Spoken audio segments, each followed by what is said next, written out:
I borrowed, but it is not in the range of what has been bandied about. And thankfully, in the wake of the discussions around the bailout, the Debt Management Office came out with the figure that Ekiti State is owing, which is independently verifiable, and put it at 18.5 billion.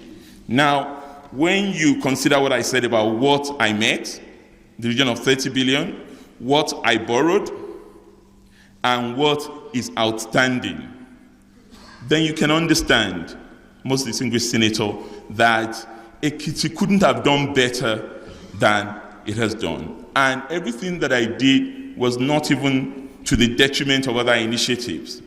We still ran our free and compulsory education program throughout my tenure in office. Ekiti is rated as having one of the best healthcare services in the country today. A recent report by the Nigerian Health Watch just brought that out. In infrastructure development, we did all we could to improve the life of our people. But by far the most heartwarming for me in what I did as governor was the social security benefit scheme that I put in place for the elderly, in which we pay 5,000 naira to the most indigent elderly in our state. And I'm glad that my party has now adopted that framework and is going to be a national program now. So, true, we borrowed. I don't know any state that doesn't borrow. I also do not know any country. The United States that we all talk about is the most indebted nation in the world. But it is always important not to use short-term funding in order to support long-term projects. I did not borrow to pay salaries. I borrowed for capital projects. And the result is there for all Ekiti to see today. You also mentioned, sir, your second question was about my using the hard-earned resources of the state to build a government house. Yes, I built a government house for the people of Ekiti. Ekiti is today 19 years old, one of the youngest states in the country, but it never had a befitting. In fact, it never had a government house. Anyone who had the opportunity to visit me when I was governor in Ekiti would know the pokey-choky place I was staying in, where you couldn't even have a meeting of my entire cabinet or my state assembly if I wanted to do that. It was a 2-bedroom apartment. And I felt Ekiti had a duty. We're not a second-class state, distinguished senator. We also believe that we have a duty to be respected and regarded in the Committee of State.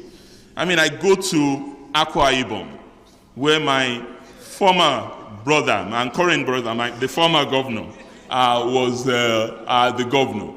And, I mean, you can also confirm what you see when you go to that state. Of course, we're not an oil state. I was recently in Kaduna State to see my brother, the governor, and I saw what was put there as the government house. The government house I built in Ekiti is a multi-purpose house. It's an office for the governor, it's a banquet hall, it's a residence for the first citizen of the state. And there's nothing that I put in the government house in Ekiti that I walked away with. When I stopped being governor, everything there was left intact. Now you talk about furniture. I have also read, and many Nigerians have read, about 50 million naira bed. Anyone who knows me as an individual and knows my passion for frugality would know that I would not purchase a 50 million naira bed.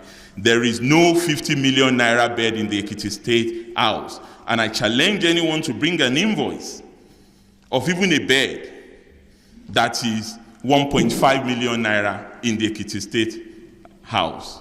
I am not someone given to irresponsible behavior. The Ekiti State House is a legacy project. It's going to be there in 100 years. And it's going to be a tourism attraction for people apart from the residents of that distinguished house. So I did not spend money irresponsibly on it. It cost 2.5 billion naira. It's probably the cheapest government house in this country today. And I know there are distinguished senators who can attest to that. Senator Shehu Sani, well, it's wonderful to see you, sir, in these hallowed chambers.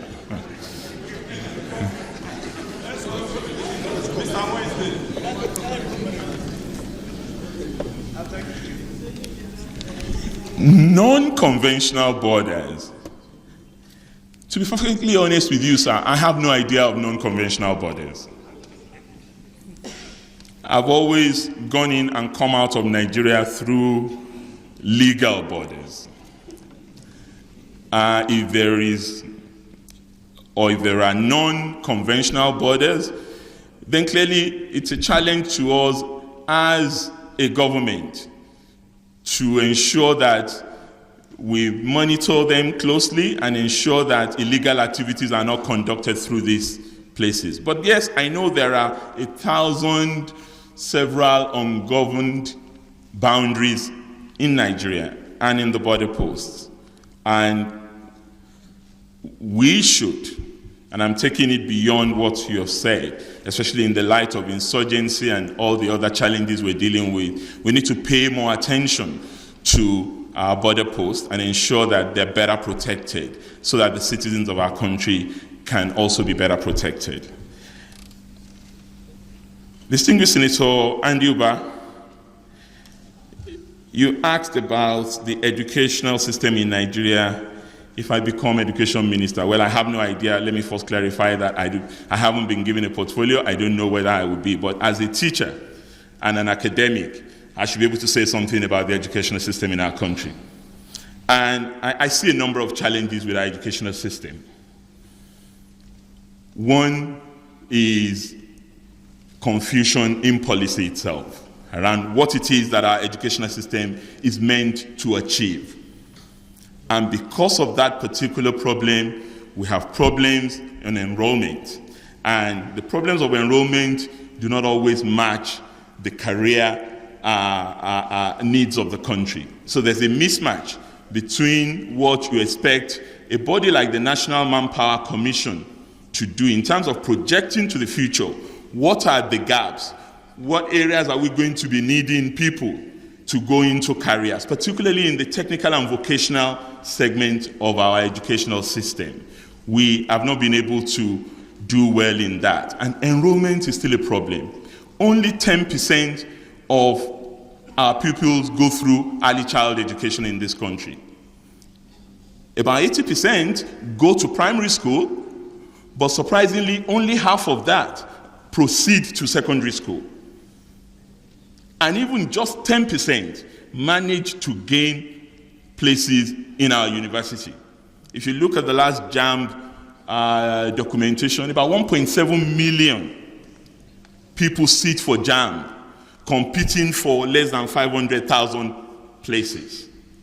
And we clearly need to ensure that our national university system responds to this. Right now, it doesn't, because it is a regulator and also an operator. You cannot regulate and operate at the same time and expect the best results to come out of that. I believe that we need to do something about our curriculum. We need to do another thing about teacher quality. Many people will chuckle when I talk about teacher quality, knowing the tough battles that I waged with teachers in Ekiti State on the quality of teaching in our state. But I don't think our country should make any apologies about that. I am a product of public school education. I never went to a private school. And to that extent, we owe it a duty in this country to make public school education attractive and also rein in the practice in private sector education to ensure that it is in line with what obtains with what we want to see from our children. So one there's a teacher quality problem. 2, there's a problem of mismatch between career needs and the professions we train people for.